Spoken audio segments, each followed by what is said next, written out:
கொண்ட திருமுருகா, அறுபடை வீடு கொண்ட திருமுருகா, திருமுருகாற்று படை தன்னிலே வருமுருகா முருகா, அறுபடை வீடு கொண்ட திருமுருகா, திருமுருகாற்று படை தன்னிலே வருமுருகா முருகா, அறுபடை வீடு கொண்ட திருமுருகா. മലേഷ്യയിലെ വളരെ പ്രസിദ്ധമായ ബാത്തു കേവ് കാണാനാണ് നമ്മളിവിടെ പോകുന്നത്. അങ്ങനെ പറയുമ്പോൾ നമ്മൾ തോന്നും ഇതൊരു ഗുഹയാണ് എന്നുള്ളത്. ശരിക്കൊരു ഗുഹ തന്നെയാണ്. പക്ഷെ മാത്രമല്ല, ലോകത്തിലെ തന്നെ ഏറ്റവും വലിയ മുരുകൻ്റെ പ്രതിമയുള്ള ഒരു സ്ഥലമാണ്. എന്ന് വെച്ചാൽ ഒരു ടെമ്പിളും കൂടിയാണ് നമ്മൾ പോകുന്ന സ്ഥലം എന്നുള്ളത്. പോകുന്ന വഴികളിൽ നോക്കിയേ എന്ത് മനോഹരമാണെന്നറിയാമോ. ഇവിടെ ഇതുപോലെ പ്രാവുകൾക്ക് തീറ്റ കൊടുക്കാനൊക്കെ ശരിക്കും കുട്ടികൾക്കൊക്കെ ഭയങ്കര എൻ്റർടൈൻമെൻറ്റാണിത്. ഇവിടെ തന്നെ ഇതിൻ്റെ തീറ്റകളൊക്കെ കിട്ടും. 10 രൂപ കൊടുത്തു കഴിഞ്ഞാൽ നമുക്ക് ഇവിടുന്ന് ഗോതമ്പ് വാങ്ങിക്കാൻ പറ്റും. ഓക്കെ, ഇവിടുന്ന് ഗോതമ്പ് വാങ്ങിച്ചു കഴിഞ്ഞാൽ ഇത് കുട്ടികൾക്ക് കൊടുത്തു കഴിഞ്ഞാൽ നല്ലൊരു എക്സ്പീരിയൻസ് ആണ്. ഇവിടെ കണ്ടോ, ഈ തൂക്കിയിട്ടിരിക്കുന്നതൊക്കെ കണ്ടോ, ഇതൊക്കെ ഇവിടുത്തെ ഈ പ്രാവുകൾക്ക് തീറ്റ കൊടുക്കാൻ വേണ്ടിയിട്ടുള്ളതാണ്. പിന്നെ മറ്റു കാര്യങ്ങളൊക്കെ ഇവിടെ ഉണ്ട്. ഇളനീർ വെട്ടുന്നത് കാണില്ലേ. അപ്പോൾ ഇനി നമ്മൾ തീറ്റ കൊടുക്കാൻ പോവാണ്. അങ്ങനെ നമ്മൾ മലേഷ്യയിലെ പ്രാവുകൾക്ക് തീറ്റ കൊടുക്കാൻ വേണ്ടി കുട്ടികളെയും കൊണ്ട് പോവാണ്. ഓക്കെ,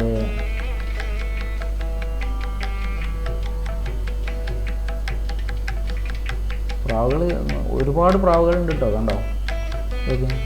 ശരിക്കും ഇത് കുട്ടികൾക്കൊക്കെ ഭയങ്കര ഇഷ്ടമായിട്ടുണ്ട്. നല്ലൊരു എക്സ്പീരിയൻസ് ആയിരുന്നു. പ്രാവിനെ അങ്ങനെ തൊടാനുള്ള ശ്രമങ്ങളൊക്കെ നടത്തുന്നുണ്ടെങ്കിലും കിട്ടിയില്ല. ഇവു ഓടി നടക്കുന്നുണ്ട്. നിയാസ് നല്ല പേടിയാണ്. നിയാസിന് ഒക്കെ തീറ്റ കൊടുക്കണം നല്ല ആഗ്രഹമുണ്ട്. പക്ഷേ പ്രാവുകൾ വരുമ്പോൾ ഓളിട്ട് ഓടും. കണ്ടോ, ഇവന് നല്ല ധൈര്യം കേട്ടോ. ഇവന് നല്ല ധൈര്യമാണ്. സവാബ് നല്ല ധൈര്യം കൊടുത്തുകൊണ്ട് വളർത്തണം.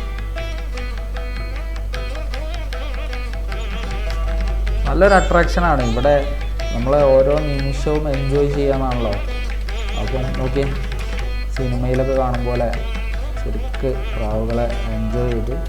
പിന്നെ ഇവിടെ ഈ ഗുഹയിലേക്ക് കയറാൻ പോകും. ഗുഹ അല്ല, ഒരു ടെമ്പിളാണ്. ടെമ്പിളിലേക്ക് കയറാൻ പോവാണ് നമ്മളിപ്പോൾ.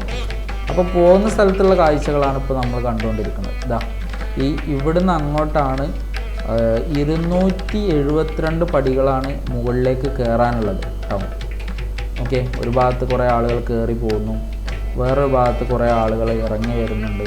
അപ്പോൾ നമ്മൾ കയറി പോകുന്നത് ഇത് എവിടേക്കാണെന്നറിയോ? ഏകദേശം 400 ദശലക്ഷം വർഷം പഴക്കമുള്ള ചുണ്ണാമ്പ് കല്ല് കൊണ്ടുള്ള ഒരു ഗുഹയിലേക്കാണ് നമ്മൾ കയറുന്നത്. ഇതൊക്കെ ഇപ്പം നമ്മൾ കണ്ടുകൊണ്ടിരിക്കുന്നത് കണ്ടോ, ഇതാണ് ലോകത്തിലെ തന്നെ ഏറ്റവും വലിയ മുരുകൻ്റെ പ്രതിമ. എന്ത് മനോഹരമാണ് അല്ലേ. ഇനി നമ്മൾ ഈ സ്റ്റെപ്പുകൾ കയറാൻ പോകണം. നേരത്തെ പറഞ്ഞ പോലെ 272 പടികളാണ് ഇവിടെ ഉള്ളത് കേട്ടോ. നമ്മൾ നേരെ കയറി വന്നു കഴിഞ്ഞാൽ ഈ ഒരു ടെമ്പിളിലേക്ക്, വിശുദ്ധമായ ടെമ്പിളിലേക്ക് നമ്മൾ കയറുകയാണ്. ഇതിൻ്റെ ഒരു പ്രത്യേകത നമുക്കറിയാലോ. ഇവിടെ കുരങ്ങുകളും മൃഗങ്ങളൊക്കെ ഉല്ലസിച്ച് നടക്കുക എന്ന് തന്നെ പറയാം. അത്രയും മനോഹരമായിട്ടുള്ള ഫ്രീഡം ഉള്ളൊരു സ്ഥലമാണ്. ഇതാണ് നമ്മളുടെ ചുണ്ണാമ്പ് പാറ കേട്ടോ. ഈ മുകളിൽ കാണുന്നതൊക്കെ ചുണ്ണാമ്പ് പാറകൾ കൊണ്ട് നിർമ്മിച്ച ഗുഹയാണ്. മുരുകൻ ടെമ്പിൾ. ഇപ്പോൾ നമുക്കറിയാം തമിഴ്നാട്ടിൽ പഴനിയിലാണ് മുരുകൻ്റെ ഒരു ടെമ്പിൾ ഉള്ളത്.